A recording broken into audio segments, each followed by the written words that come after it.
por que quem trabalha na obra quase nunca enriquece? Essa pergunta incomoda porque ela cutuca um lugar que a maioria evita olhar. Porque quando você vive de obra, você se acostuma a pensar assim: o que eu preciso é de mais serviço, o que eu preciso é de mais horas, o que eu preciso é de mais força. Só que tem um detalhe cruel: tem gente que trabalha pesado há 10, 15, 20 anos e continua no mesmo lugar. E não é porque é vagabundo, é porque tá jogando o jogo errado.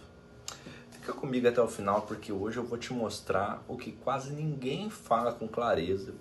E se você entender isso de verdade, você começa a enxergar a obra com outros olhos. Sem romantizar sofrimento e sem cair em papo furado.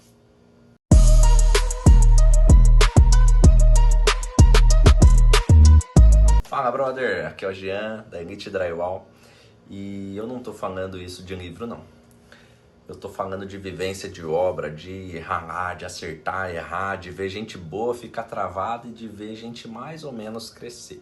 E eu já vou te pedir uma coisa aqui no começo, porque ajuda demais. Se inscreve no canal, ativa o sininho, porque eu vou trazer esse tipo de conteúdo com frequência. Conteúdo que não é só drywall. É vida real, é decisão, é dinheiro, é crescimento. E se você tá cansado de vídeo raso, aqui você vai se sentir em casa. Vamos começar do começo. A obra é um ambiente que treina sobrevivência. Ela te ensina a se virar, te ensina a improvisar, te ensina a aceitar serviço, te ensina a não ficar parado. E isso é ótimo quando você está começando. Quando você está no corre, quando você precisa colocar dinheiro em casa. Só que tem um momento na vida em que sobrevivência deixa de ser virtude e vira prisão. Porque o modo sobrevivência te mantém sempre no curto prazo. Você só pensa no hoje, você só resolve urgência, você vive apagando incêndio. E quem vive apagando incêndio não constrói patrimônio, não constrói estrutura, não constrói futuro. Constrói cansaço. A dor do público da obra não é falta de trabalho, é falta de avanço.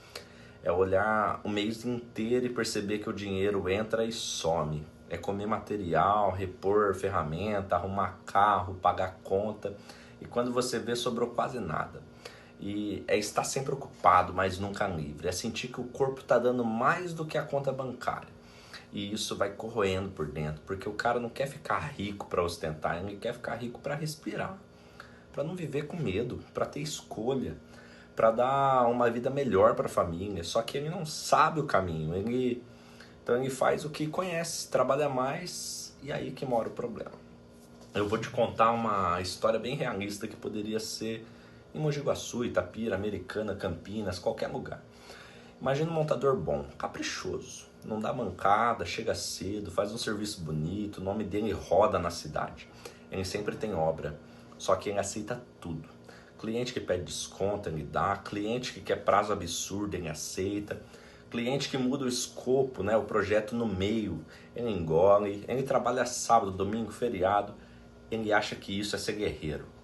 E por um tempo parece que funciona, porque o dinheiro aparece. Só que esse dinheiro não vira riqueza, vira sobrevivência, porque ele não tem margem, ele não tem planejamento, ele não tem reserva. Ele não tem preço certo, ele não tem critério, ele só tem esforço. E esforço sem critério é uma torneira aberta. Entra e sai. Aí você olha esse cara depois de alguns anos, corpo mais pesado, mente mais cansada, paciência menor, ele tá sempre irritado, sempre com pressa, sempre devendo favor, sempre remando. E o mais triste, ele começa a acreditar que obra é assim mesmo, que não tem jeito, só que tem jeito, né? Só que o jeito exige uma coisa que pouca gente está disposta a fazer: pensar diferente. Aqui vem a quebra de crença central. Quem trabalha na obra quase nunca enriquece, porque quase sempre confunde trabalho com negócio. O cara acha que trabalha, recebe e pronto. Só que riqueza não nasce de trabalhar, nasce de construir um sistema que gera resultado com consistência.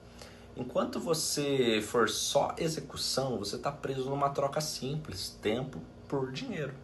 E tempo tem teto, seu corpo tem teto, seu dia tem teto. Você pode até aumentar sua diária, mas continua preso no mesmo modelo, Se você para, o dinheiro para. Isso não é crescimento, isso é dependência do próprio esforço. E deixa eu te falar uma parada que dói, mas é verdade. O mercado não te paga pelo quanto você se esforça, ele te paga pelo valor que você entrega e principalmente pelo valor que o cliente percebe. Tem gente que sua mais e ganha menos, e tem gente que sua menos e ganha mais. Isso não é injustiça, isso é o mercado. O cara que ganha mais geralmente faz 3 coisas: resolve um problema melhor, comunica melhor e estrutura melhor. Eu vou te dar um segundo exemplo prático. 2 profissionais fazem o mesmo tipo de serviço. Um cobra barato, vive enlotado e quebrado. O outro cobra mais. Ele faz menos obras, só que prospera. Por quê? Porque o primeiro vende metro quadrado. O segundo vende tranquilidade. O primeiro se coloca como mais um. O segundo se coloca como especialista. O primeiro fala de preço e o segundo fala de solução. O primeiro só executa, o segundo lidera a obra. E isso muda tudo. Não é papo bonito, é realidade. Quem é visto com solução consegue margem. Quem é visto com mão de obra vira commodity. E commodity sempre é exprimida. E sabe por que a maioria vira commodity? Porque não investe em ferramenta, não investe em conhecimento, não investe em processo, não investe em postura. E não investe porque está sempre no modo sobrevivência. Sempre tentando economizar o máximo possível. Só que essa economia é burra, porque ela te mantém pequeno. Ferramenta boa não é luxo, é alavanca. Conhecimento não é frescura, é proteção. Processo não é coisa de empresa grande, é o que evita você ser engolido pelo caos. Agora uma analogia que vai grudar na sua cabeça. Imagina 2 caras tentando atravessar uma mata fechada. Um vai na força bruta, abrindo caminho com a mão, se cortando, se arranhando, perdendo tempo. O outro para um pouco, faz um facão melhor, aprende a usar o terreno, estuda por onde passar. Quem você acha que atravessa mais rápido? Quem chega com mais energia lá no final? Quem consegue voltar e atravessar de novo se precisar? O primeiro até atravessa, mas ele sai destruído. O segundo atravessa e ainda consegue repetir o processo. Na obra é igual. Quem só vai na raça até consegue ganhar dinheiro, mas fica destruído e não sustenta.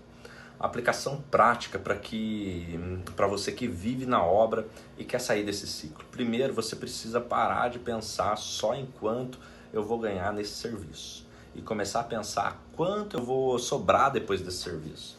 Sobrar é diferente de ganhar. Ganhar é o que entra. Sobrar é o que fica depois de pagar tudo. Material, tempo, retrabalho, combustível, comida, desgaste, imposto, ferramenta, risco. Se você não calcula isso, você está apostando e a aposta não constrói riqueza. Segundo, você precisa criar margem. E margem vem de preço certo, de posicionamento. Não dá para enriquecer cobrando o que o mercado paga. Se o mercado está viciado em preço baixo, você tem que construir valor percebido. Mostrar a diferença, educar cliente, isso leva tempo, mas é o único caminho. O cara que só briga por preço, ele vive em guerra eterna. O cara que constrói valor vive em outro jogo. Terceiro, ferramenta é investimento. Eu sei que dói pagar caro numa ferramenta, mas ferramenta boa reduz tempo, aumenta a qualidade e te dá confiança. E confiança fecha contrato. Além disso, ferramenta boa te dá consistência. Você faz mais com menos desgaste. Isso é literalmente alavancagem. Quarto, equipe. Eu vou te dar a real. Sozinho você vai até um ponto. Se você quer enriquecer de verdade, você precisa criar uma estrutura que não dependa 100% do seu braço. E isso envolve aprender a contratar, treinar, liderar. Não é fácil, dá dor de cabeça, mas é o preço de sair do teto baixo. Porque se tudo passa por você, você é o gargalo. E gargalo impede crescimento. Então é o estudo. O cara que não estuda fica para trás. Norma, sistema, materiais, técnica, atendimento, negociação. O mundo muda, o cliente muda, a concorrência muda. O cara que continua com a mesma cabeça de 5 anos atrás vira o bom e barato, que nunca sai de um lugar.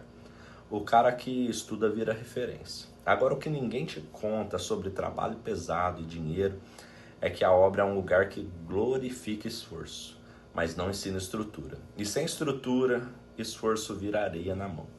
Você trabalha, o dinheiro entra, mas não fica. Por quê? Não existe sistema, não existe método, não existe estratégia, existe só correria. Sabe o que é pior? A obra também cria uma cultura de orgulho do improviso. O cara se orgulha de resolver de qualquer jeito, só que o improviso constante é sinal de falta de planejamento. Planejamento não é frescura. Planejamento é o que transforma esforço em resultado. A verdade é que enriquecer não é sobre ser melhor montador, é sobre ser um profissional completo. Execução boa, sim, mas também visão de negócio. Sim, porque quem enriquece entende que trabalho é ferramenta, não destino. Trabalho é base, não teto. Então, se você quer quebrar esse ciclo, você precisa tomar uma decisão mental. Eu não sou só mão de obra, eu sou negócio, eu resolvo problemas, eu construo valor, eu crio estrutura, eu invisto em mim, eu paro de viver só pelo hoje. Eu quero que você termine esse vídeo com uma pergunta na cabeça. O que na sua rotina hoje é sobrevivência e o que é construção? Porque se 100% do seu dia é sobrevivência, você pode trabalhar mais 10 anos que vai continuar no mesmo lugar. Agora, se você colocar, nem que seja 10% do seu tempo em construção, todo dia, todo mês, todo ano, isso muda a sua trajetória. Se essa conversa fez sentido, fica aqui no canal, porque eu vou continuar puxando esses assuntos que o povo evita. E se você quiser acompanhar os bastidores, a realidade, mais reflexões desse tipo, me segue lá no Instagram, @EliteDrywall, vai estar aqui na descrição. Se você quiser aprofundar, tem material e conteúdo no site, elitedrywall.com.br. Sem promessa mágica, sem ilusão, só vida real, decisão e crescimento com critério. Brother, tamo junto e até o próximo vídeo.